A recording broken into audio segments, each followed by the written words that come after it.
Hey there. Subscribe to my channel. And also press this bell icon.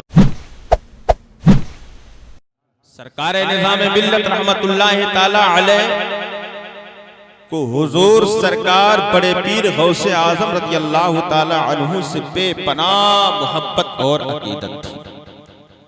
یہی وجہ ہے کہ ہر 11 تاریخ کو سرکار نظام ملت رحمتاللہ تعالی علیہ جامعہ ارشاد العلوم کے صحن میں سرکار غوث پاک کی میلاد کیا کرتے تھے.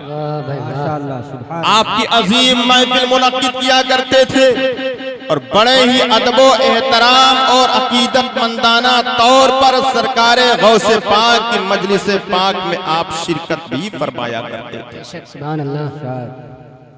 سرکار غوث پاک سے محبت کا یہ اثر اور نتیجہ ہے کہ میرے حضور سرکار نظام ملت رحمتاللہ تعالی علیہ کو اللہ رب کائنات نے اپنے قرب میں بلایا تو کسی اور مہینے میں نہیں بلایا بلکہ سرکار غوث پاک کے 11ویں پاک کے مہینے. واہ بھائی واہ کیا سبحان اللہ. غوث پاک رضی اللہ تعالی عنہ کو اللہ رب کائنات نے بے پناہ عظیم مرتبوں سے مالا مال فرمایا تھا. انبیاء کرام کے درمیان جو مقام اور مرتبہ اللہ نے میرے مصطفیٰ کو عطا فرمایا ہے وہی مقام اور مرتبہ اللہ رب کائنات نے غوث پاک کو ولیوں کے درمیان عطا فرمایا ہے.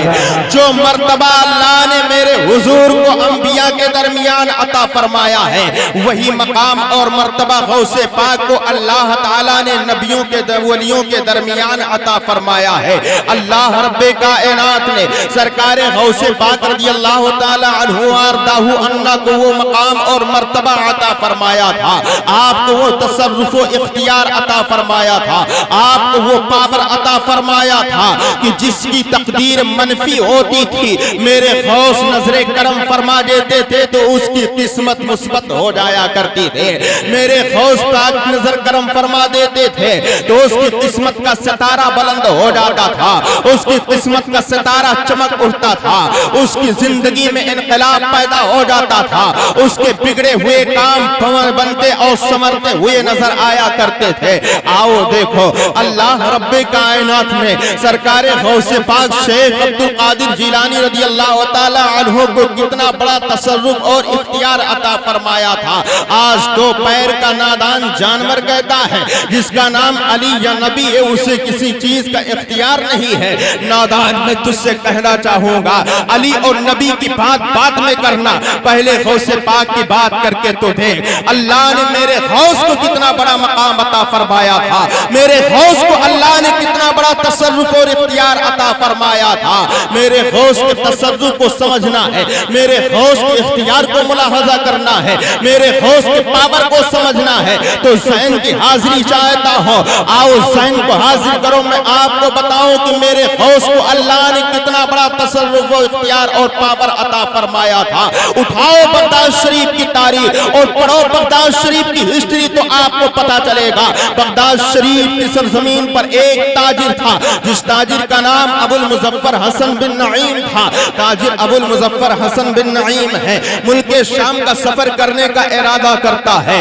700 مال تجارت کو لے کر کے جانا چاہتا ہے. ایک قافلہ کے ساتھ رخت سفر باندھنا چاہتا ہے. تاجر ابو المظفر ہے. ملک شام کا سفر کرنے سے پہلے بغداد شریف کی سرزمین پر ایک عظیم الشان ولی ہیں. ایک عارف باللہ بزرگ ہیں جنہیں حضرت شیخ حماد دباس رضی اللہ تعالی عنہ کے اسم گرامی سے جانا جاتا ہے. تاجر ابو المظفر حضرت شیخ حماد دباس رضی اللہ تعالی عنہ کی بارگاہ میں حاضر ہوتا ہے اور عرض کرتا ہے حضور میں 700 مال تجارت کو لے کر کے ایک قافلے کے ہمراہ ملک شام کا سفر کرنا چاہتا ہو. ملک شام کے لیے رخت سفر باندھنا چاہتا ہو. مجھے آپ سے یہ معلومات کرنا ہے. مجھے آپ سے یہ جانکاری حاصل کرنی ہے.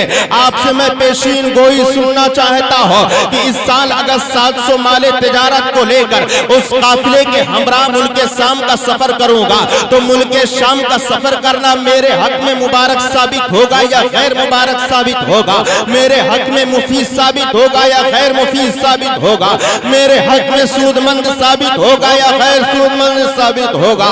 حضرت شیخ حماد دباس رضی اللہ تعالی عنہ ہیں، آپ ارشاد فرماتے ہیں انصاف ارتا فی حاض اس سنتی قتلتا و اخذا مالکا، اے تاجر ابو المظفر اگر اس سال تو ملک شام کا سفر کرے گا تو راستے میں ہی تجھے قتل کر دیا جائے گا، راستے ہی میں تجھے مار دیا جائے گا، راستے ہی میں تجھے تیرے قافلے کو تہس نہس کر دیا جائے گا، راستے میں ہی تیرے مال و اسباب کو لوٹ لیا جائے گا، راستے میں ہی تیرے مال و اسباب کو تلف کر دیا جائے گا، تیرے مال و اسباب کو ضائع کر دیا جائے گا۔ تاجر ابو المظفر ہے، آپ کی اس پیشین گوئی کو سنتا ہے، مغموم حالت کا شکار ہو جاتا ہے، چہرے پر رنج و علم طاری ہو جاتا ہے، چہرے پر جو ہے شکنتاری ہو جاتا ہے۔ تاجر ابو المظفر حسن بن نعیم ہے، وہ سرکار شیخ حماد دباس کی بارگاہ سے نکلتا ہے، چہرے پر رنج و علم کا عالم طاری ہے، چہرے پر غمگینی پن ظاہر ہے۔ اتنے میں سرکار غوث پاک سے اس کی ملاقات ہو جاتی ہے۔ میرے غوث جب نظر فرماتے ہیں کیا دیکھتے ہیں؟ تاجر ابو المظفر کے چہرے پر رنج و علم کا عالم طاری ہے، چہرے پر جو ہے غمگینی پن ظاہر ہو رہا ہے۔ میرے غوث شیخ عبد القادر جیلانی رضی اللہ تعالی عنہ نے ارشاد فرمایا، میرے غوث شیخ عبد القادر نے پوچھا اے تاجر آخر بات کیا ہے کہ تیرے چہرے پر رنج و علم کا عالم دکھائی دے رہا ہے، تیرے چہرے پر جو غمگینی پن ظاہر ہو رہا ہے؟ تاجر ابو المظفر کہتا ہے حضور ابھی میں حضور سرکار شیخ حماد دباس کی بارگاہ میں حاضری دیا تھا، سفر کے متعلق میں نے معلومات حاصل کیا تو آپ نے فرمایا اگر اس سال میں ملک شام کا سفر کروں گا تو راستے میں قتل کر دیا جاؤں گا، راستے میں میرے قافلے کو تہس نہس کر دیا جائے گا، راستے میں میرے مال و اسباب کو لوٹ لیا جائے گا۔ آپ کی اس پیشین گوئی کو سن کر کے مجھے رنج و علم ہو گیا ہے، میرے چہرے پر غمگینی پن ظاہر ہو رہا ہے۔ میرے غوث کے تصرف کو سمجھو، میرے غوث کے اختیار کو ملاحظہ کرو، میرے غوث کے پاور کو سمجھو۔ غوث اعظم ارشاد فرماتے ہیں انصاف ارتا فی حاضی السنا تذهب سالما وترجع غانما والزمان علی فی سالی۔ اے تاجر ابو المظفر تجھے فکر کرنے کی ضرورت نہیں ہے، اگر تو اس سال ملک شام کا سفر کرنا چاہتا ہے، 700 مال تجارت کو لے کر کے جانا چاہتا ہے، ایک قافلے کے ہمراہ جانا چاہتا ہے تو ملک شام کا سفر کر۔ ارے میں اس بات کی ضمانت اور گارنٹی لے رہا ہوں کہ نہ ہی تو قتل کیا جائے گا، نہ ہی تیرے قافلے والے قتل کیے جائیں گے اور نہ ہی تیرا مال و اسباب لوٹا جائے گا۔ اس بات کی ضمانت لے رہا ہوں کہ جو سلامتی کے ساتھ ملک شام کا سفر کرے گا، سلامتی کے ساتھ بغداد کا سفر کرے گا اور سلامتی کے ساتھ مال غنیمت کو لے کر کے بغداد شریف کی سرزمین پر واپسی بھی کرے گا۔ واہ بھائی واہ، کیا بات، اللہ سبحان اللہ، ماشاءاللہ۔ آپ غور فرمائیں کتنا بڑا غوث کو کہ جس کی قسمت میں اس سال ملک شام کا سفر کرنے پر قتل کیا جانا لکھ دیا گیا تھا، نوشتے قدرت میں لکھ دیا گیا تھا کہ اس سال اگر تاجر ابو المظفر ملک شام کا سفر کرے گا تو راستے ہی میں قتل کر دیا جائے گا۔ لیکن میرے غوث کی نظر کرم دیکھیے، نگاہ ولایت دیکھیے، نظر کرم فرماتے ہیں تو اس کا قتل کیا جانا ٹل جاتا ہے، قتل سے محفوظ ہو جاتا ہے۔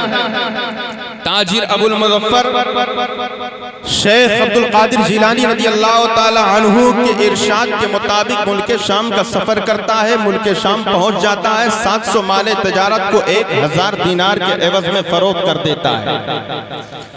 1000 دینار کو پیش کر کے شہر حلب پہنچتا ہے، شہر حلب میں ایک جگہ اپنی ضرورت کے پیش نظر جاتا ہے، اس جگہ اپنے اس 1000 دینار کو رکھ دیتا ہے، رکھ کر کے بھول جاتا ہے، بھول کر اپنے قیام گاہ پر پہنچتا ہے، نیند کا غلبہ طاری ہوتا ہے، فوراً سو جاتا ہے۔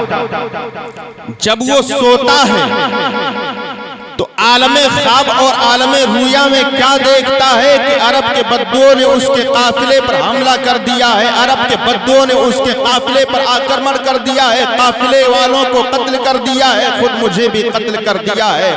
تاجر ابو المظفر گھبرا کر بیدار ہوتا ہے، نیند کھلتی ہے، آنکھیں کھلتی ہے، تو اس کو یاد آتا ہے کہ میں فلاں جگہ اپنی ضرورت کے پیش نظر گیا تھا، اپنا 1000 دینار رکھا تھا، رکھ کر کے بھول آیا ہوں۔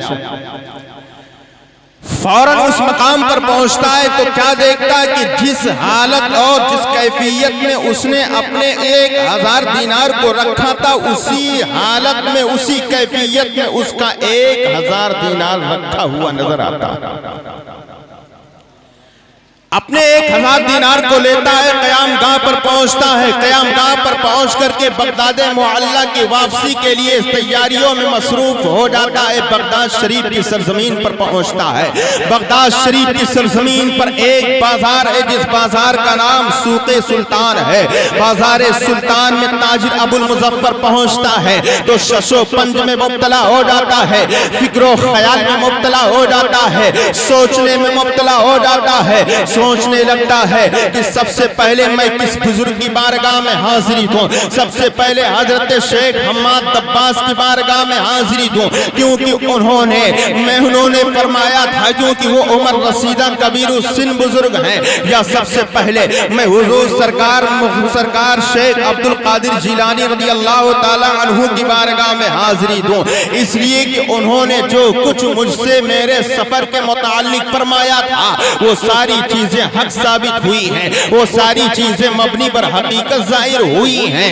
ابھی وہ اسی سسو پنج میں تھا، ابھی وہ سوچ رہا تھا، اتنے میں حضرت شیخ حماد دباس رضی اللہ تعالی عنہ سے اس کی ملاقات ہو جاتی ہے۔ حضرت شیخ حماد دباس فرماتے ہیں تاجر ابو المظفر تو یہ سوچ رہا ہے کہ سب سے پہلے میرے پاس حاضری دے یا سب سے پہلے شیخ عبد القادر جیلانی کی بارگاہ میں حاضری دے۔ اے تاجر ابو المظفر، تجھے میرے پاس حاضر ہونے کی کوئی ضرورت نہیں ہے، تجھے میرے پاس سب سے پہلے آنے کی کوئی ضرورت نہیں ہے، سب سے پہلے تجھے شیخ عبد القادر جیلانی سرکار غوث پاک رضی اللہ تعالی عنہ کی بارگاہ میں حاضری دینے کی ضرورت ہے۔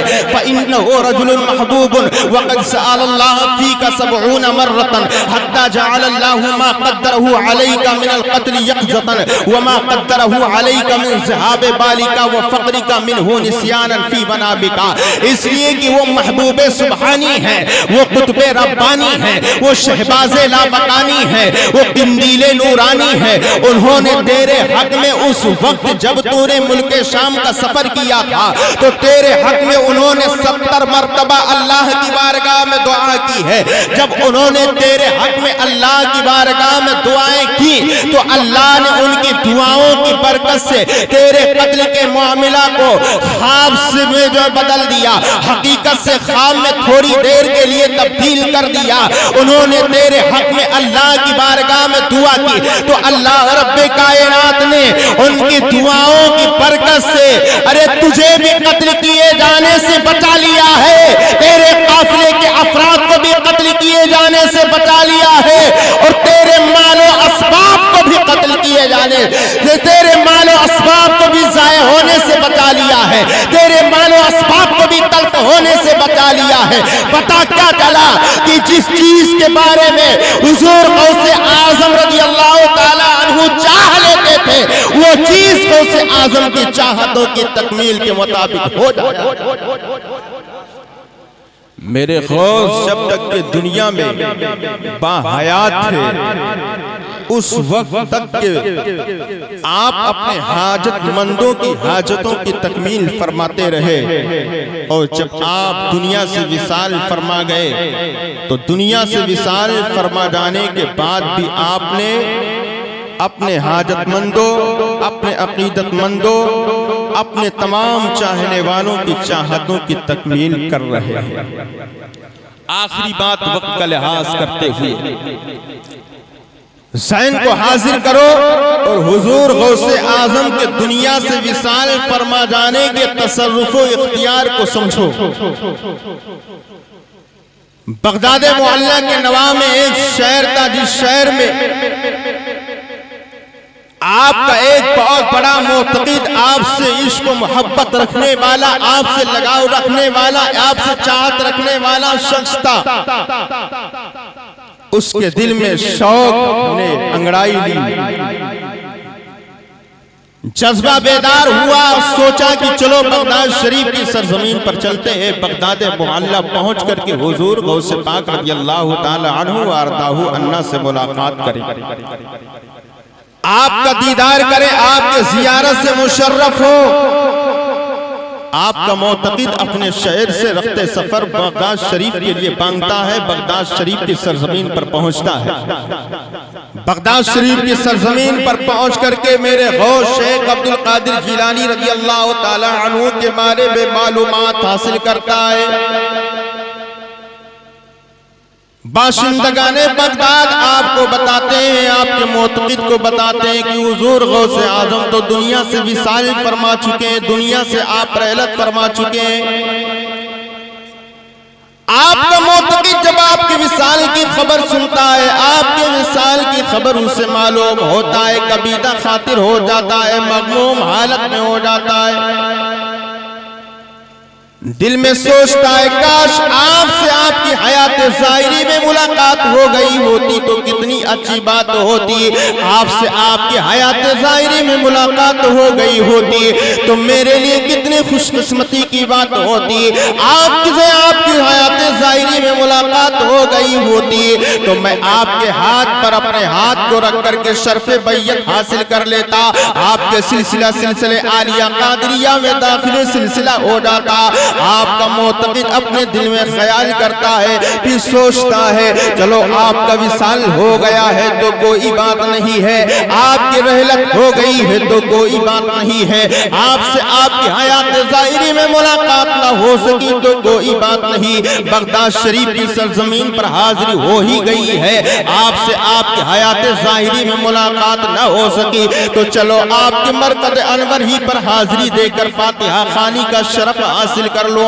آپ کا معتقد آپ کے مرکز انور پر پہنچتا ہے، آپ کے روضہ اطہار پر حاضری دیتا ہے، آپ کے مرکز انور مواجہہ شریف میں کھڑے ہو کر کے فاتحہ خوانی کرتا ہے، لیکن دل میں سوچتا رہتا ہے، دل میں خیال کرتا رہتا ہے، دل میں تصور کرتا رہتا ہے اور سوچتا ہے کاش آپ سے ملاقات آپ کی حیات ظاہری میں ہو گئی ہوتی تو میرے لیے کتنی خوش نصیبی کی بات ہوتی، آپ سے آپ کی حیات ظاہری میں ملاقات ہو گئی ہوتی تو میرے لیے بڑی خوش قسمتی کی بات ہوتی، میرے لیے انتہائی افضائی کی بات ہوتی، میرے لیے بہت خوش نصیبی کی بات ہوتی۔ حضرات ذہن کو حاضر کرو، میرے غوث کے تصرف کو سمجھو، بعد وصال میرے غوث کی اختیار کو سمجھو اور اس بات کو ذہن میں بساؤ کہ اللہ کے اولیاء کرام جس طرح دنیا میں تصرف و اختیار کا درجہ رکھتے ہیں اسی طرح دنیا سے جانے کے بعد بھی تصرف و اختیار کا انہیں درجہ اور حق حاصل لیتا ہے۔ ابھی آپ کا معتقد سوچ رہا تھا، آپ کا چاہنے والا دل میں خیال لا رہا تھا کہ کاش آپ سے آپ کی حیات ظاہری میں ملاقات ہو جاتی تو میرے لیے بڑی خوش قسمتی کی بات ہوتی۔ اتنے میں حالات و قوائی بدل جاتے ہیں، اتنے میں منظر کیا بدلتا ہے، فزار الغوث الاعظم من مرقدہ واخذ بیدہ فآتاہ العنابۃ وانتصب بسلسلتہ۔ اتنے میں میرے غوث شیخ عبد القادر جیلانی رضی اللہ تعالیٰ عنہ اپنے قبر انور سے باہر جلوہ گر ہو جاتے ہیں، میرے غوث اپنے مرقد انور سے باہر تشریف لے آتے ہیں، اپنے مزار انور سے باہر آپ رونما ہو جاتے ہیں اور باہر آ کر کے میرے غوث شیخ عبد القادر جیلانی صاحب تصرف و اختیار اپنے معتقد کے ہاتھ کو پکڑتے ہیں، اپنے معتقد کے ہاتھ کو پکڑ کر توجہ دلاتے ہیں اور توجہ دلا کر کے میرے غوث پاک آپ اپنے معتقد کو اپنے سلسلہ عالیہ قادریہ میں اسے داخل سلسلہ فرما لیتے ہیں۔ بے شک سبحان اللہ باب میرے غوث پاک رضی اللہ تعالیٰ عنہ کو اللہ تعالیٰ نے قبل وصال دنیا میں بھی تصرف و اختیار عطا فرما رکھا تھا، بعد وصال بھی تصرف و اختیار کا حق اور درجہ دے رکھا ہے۔ وقت کافی ہو چکا ہے، آپ